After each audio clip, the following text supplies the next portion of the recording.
Kayaknya udah pada gerah pengen segera perubahan. Tentu ini menjadi angin segar. Suara 81% responden yang menginginkan perubahan adalah bukti nyata jika perubahan adalah keinginan terpendam rakyat Indonesia yang akan diwujudkan di 2024 mendatang. Ya nggak mau lah gini-gini aja. 10 tahun udah kayak begini terus mau dilanjutin gitu aja. Makin rumit dah. Fakta tak terbendung mutlak rakyat menginginkan perubahan, guys. Sosok Anies bisa memberikan pengaruh yang kuat tentu bersama relawannya di seluruh Indonesia. Sebagai seorang kader Soekarnois, ya pernah di Gemini, pernah juga menjadi kader atau katakanlah belajar banyak di Yayasan Pendidikan Soekarno. Saya punya tanggung jawab moral, punya tanggung jawab historis, punya tanggung jawab ideologis untuk bagaimana menerjemahkan pemikiran Soekarno itu lebih relevan, lebih rasional dan sesuai dengan kepentingan masyarakat di era kekinian. Soal kenapa memilih Anies, saya melihat bahwa Anies cenderung menjadi antitesis bukan terhadap figur tetapi terhadap situasi politik kekinian juga, di mana banyak sekali distorsi penyelenggara negara, termasuk krisis kepemimpinan. Nah itu yang paling penting adalah krisis kepemimpinan, di mana banyak sekali pemimpin yang sekarang tidak memiliki integritas, tidak satunya kata dengan perbuatan. Dia bekerja dalam rangka katakanlah mengejar jabatan, harta, materi, bukan sebagai pengemban amanat rakyat. Itu jadi persoalan juga. Boleh jadi kekacauan bahkan kecenderungan kehancuran bangsa ini juga disebabkan oleh perilaku kekuasaan yang menyimpang itu. Nah kita melihat figur Anies adalah figur yang tadi saya katakan mungkin bisa menjadi antitesis atau menjadi pembaharu ya. Agar terus bahu-membahu mengenalkan Anies Baswedan agar semakin dikenal oleh rakyat Indonesia. Terlebih kinerja Anies jelas di Jakarta, semua janjinya terpenuhi tuntas, no lip service. Rakyat butuh bukti dan Anies telah membuktikannya. Mau cari yang gimana lagi? Kalau carinya yang cuma meneruskan mah ya tinggal tunjuk aja. Pilpres kan adalah peta baru, arah baru untuk bangsa Indonesia agar lebih maju dan lebih adil. Nah terkait itu saya yang pernah juga berkecimpung di aktivis 98 bersama kawan-kawan di GMNI melihat ada loh aspirasi politik dari masyarakat yang mendukung Pak Anies, terutama dari kalangan aktivis pergerakan, bahwa politik 2024 ini terkait Pilpres ini menjadi semacam pencanangan meletakkan landasan baru terhadap pembenahan sistem dan perform nasional. Jadi tidak lagi kemudian ke depan kepemimpinan bangsa ini dominan oleh figur, tapi bagaimana sistem. Kita lihat sekarang ini kan kehancuran itu bukan cuma pada person, tapi sistem. Nah ini yang menjadi tugas tanggung jawab yang besar buat semua, bukan hanya Pak Anies, tapi semua kekuatan-kekuatan civil society, kelompok stakeholder, termasuk kelompok-kelompok agamawan religi itu juga harus mengambil perannya.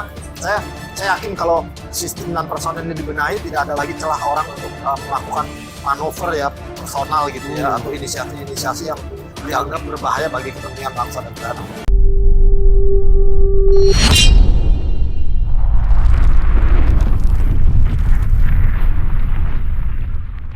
Megawati Soekarno Putri mengaku ogah sang cucu mendapatkan kekasih di tubuh pendek.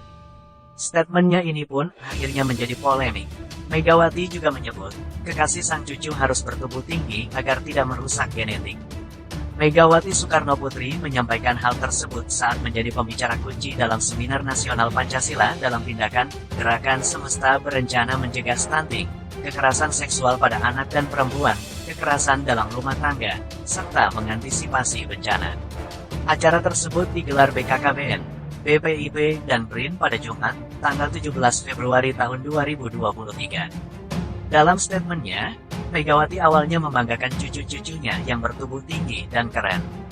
Ia pun kemudian menyarankan agar sang cucu mencari pasangan yang tinggi badannya 180 cm.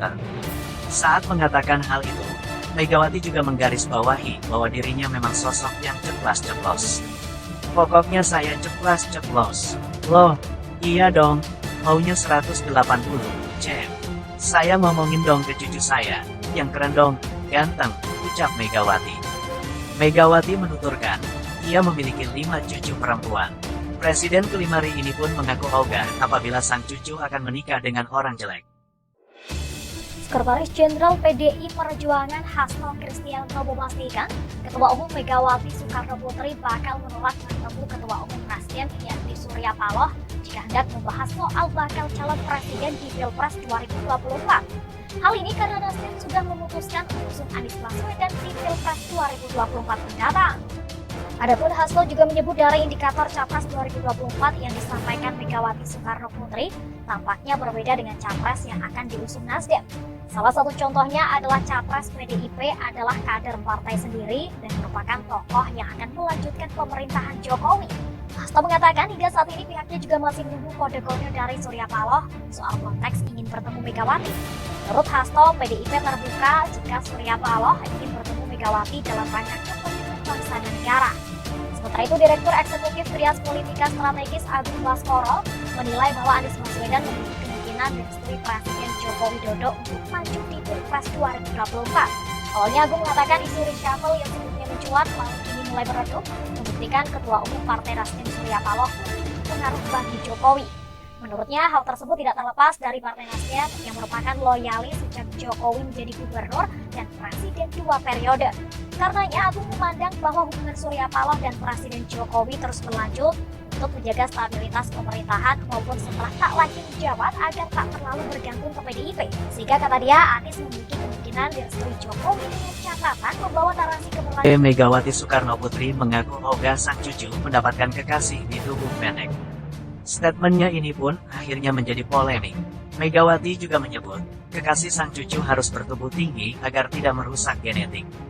Megawati Soekarno Putri menyampaikan hal tersebut saat menjadi pembicara kunci dalam Seminar Nasional Pancasila dalam tindakan Gerakan Semesta Berencana Mencegah Stunting, kekerasan seksual pada anak dan perempuan, kekerasan dalam rumah tangga, serta mengantisipasi bencana.